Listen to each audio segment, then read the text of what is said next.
So ayan, magandang hapon sa ating lahat. Hapon na naman ulit. Ayan, alas 2 na ng hapon. So ayan, magbabagong vlog na naman ulit tayo. Sabi ko naman sa inyo, 'di ba, na igsosorbi ko pag hapon na kung anong pinakamabenta dito sa aking tindahan. So kahapon ay naglista talaga din ako para ma-share ko naman sa inyo. Share ko lang naman sa inyo, guys, no, kasi hindi naman parehas yung mga natin, yung mga paninda natin, kung ano mabenta sa atin sa ating tindahan. Sa akin, ito yung mabenta talaga dito sa aking tindahan. No, paghapon, hindi daw dapat mawalan sila ng ganito mga paninda pag ganito daw mga nakalimutan nila mga paninda ay sus babalik at babalikan talaga sila sa tindahan kasi hindi daw pwede na hindi sila makabili ng mga paninda. So top 3 lang yung aking napili, no, na para mga importante paghapon talaga sa ating tindahan. So ayan, magandang hapon.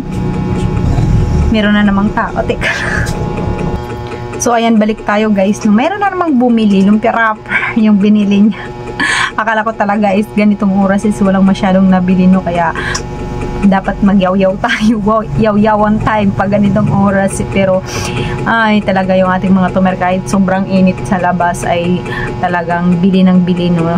So, ayan, balik tayo dito. So, dito lang sa aking tindahan, guys, ha, yung benta paghapon na, hindi daw pwedeng hindi sila makabili ng ganito. Number 1, kaya number 1 to sa akin, guys, kasi nga ay puso dito sa amin yung mga dinggi-dinggi, kaya hindi pwedeng hindi sila bumili, no, kasi maraming lamok talaga ngayon, di ba, nagfaging dito sa amin. So ayan, lagi sila bumibili, tapos napakabenta nito dito sa aking tindahan. Kasi dati, guys, is umorder talaga ako dati dito sa aking tindahan ng tag-iisang box talaga nitong isang product lang din yung binibili ko kasi ayaw din nila ng ibang product. Ito lang yung product na nagugustuhan nila at hindi daw maamoy, hindi masangsang sa ilong ba.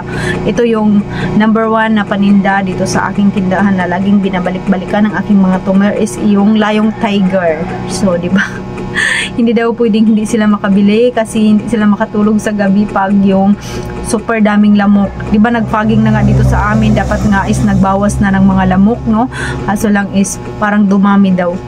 Sabi ng kapatid ng asawa ko, parang dumami daw yung parang nauga daw yung bahay ng lamok at parang dumami yung lamok. Sabi ko nga ay magkulambo kayo kasi kami is hindi ako makatulog pag hindi talaga nagkukulambo. So ayan, may bibili na naman.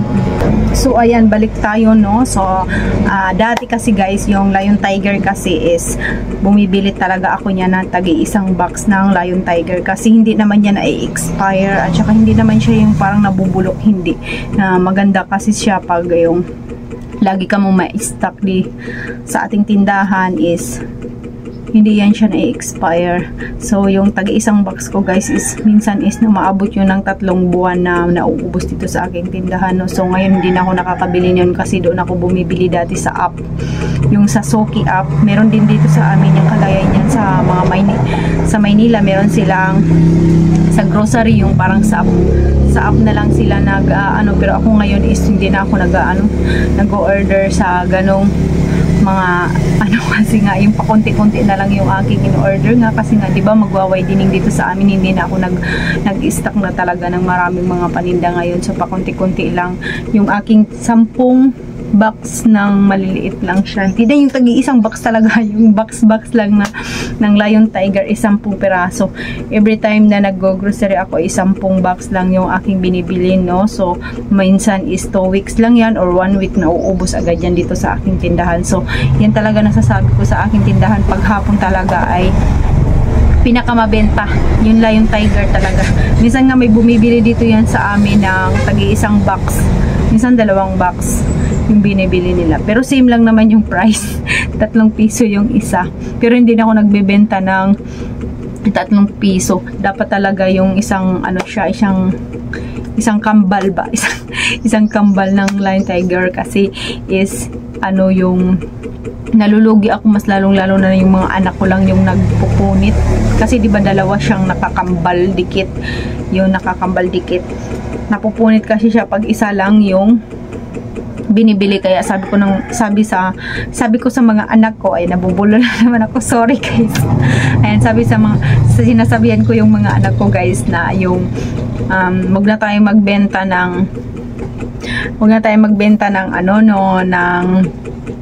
lion tiger ng paisa-isa, dapat is isang kambal na ganun.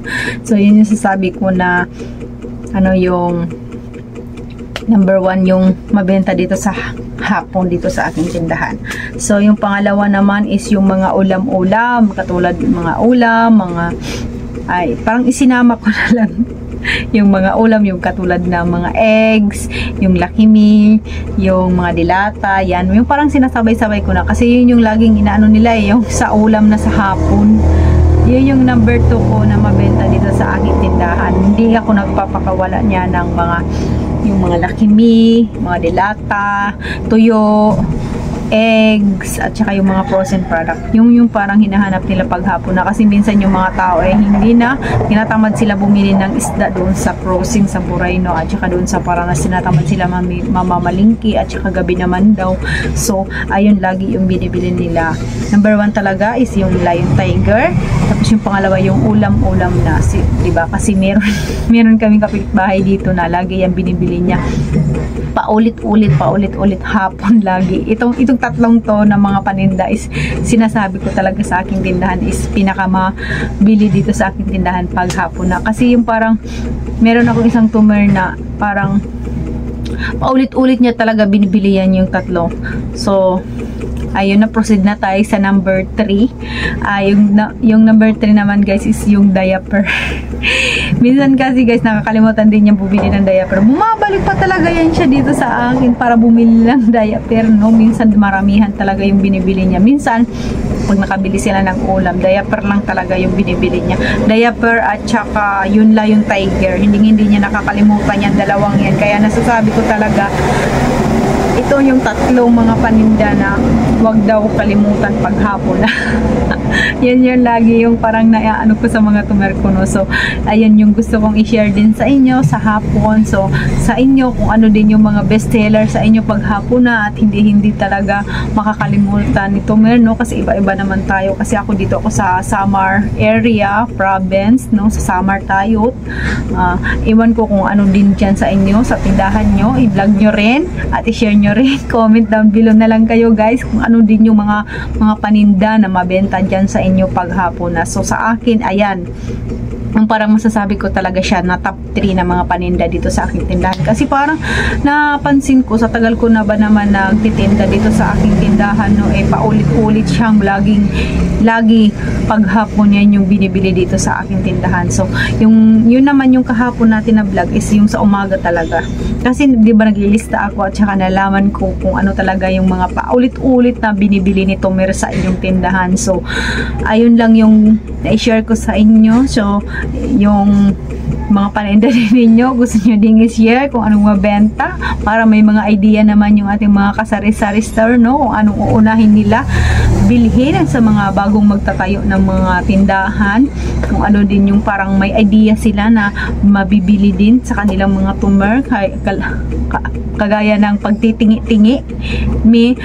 Kasi ako ay nagsimula din ako sa patingi-tingi, no? So ngayon ay gusto kong bumalik sa patingi-tingi na pagbili, kasi parang na-enjoy ko dati na yung patingi-tingi pa konti-konti, hindi yung kagaya dati na katulad sa akin yung mga tomato sauce at saka tomato paste ko ay na-expire lang, mga 50 pesos ata yung mga na-expire, di ba? Sayang din yun, kaya yung parang na anuhan ako na mag-stock ng mga paninda na maramihan ngayon, kasi nga na parang na-expire. Sayang din yun, no? Ano din yun yung may puhunan yun tapos biglang nawala, kasi yung tomato paste guys is 40 pesos yung ano ko, yung benta ko noon. So magkano na yun, diba? Tapos yung tomato sauce naman is 38 pesos. So ilang piraso yun? Mga 50 pesos yun, diba? No, tinapon lang, wala lang nangyari, na expire lang siya. So kung ako sa inyo is parang ganun din. Kasi doon, kaya nga hindi na ako nag-order, diba, ng mga box doon sa Prince. Dati kasi nag-order ako noon. So yung parang na-expirean ako ng mga paninda, kaya yun, hindi na ako nag-order ng mga maramihan ng mga paninda. Pero okay lang naman yung Lion Tiger guys, mag-stock ng isang box. O, diba? Kasi hindi naman yun na-expire at saka hindi naman yun siya yung parang nabubulok. Diba? Kasi yung tomato paste at saka yung tomato sauce nabulok siya at na-expire siya, kaya sayang lang, kaya hindi namin napansin, no, na mga ganun palang paninda. Sabi nga nila, pag hindi mo na try yung mga paninda na hindi ka magkamali, hindi ka matututo. So, ayan, sa tagal-tagal ko na ba naman na magtinda, kaya ayan, natuto na ako at gusto ko lang naman i-share sa inyo. So, hanggang dito na lang yung ating video, guys. Marami na akong dal. So, thank you so much for watching. At sa mga hindi pa nakasubscribe ng ating YouTube channel, please subscribe to YouTube channel. And pakiclick na rin ang notification bell para lagi kayong updated sa ating mga bagong i-upload pa. Sa ating Facebook page naman, please follow my page, Barbie Store Vlog, at pakilike na rin at share. Salamat and God bless you all and bye. See you again my next vlog. Bye-bye.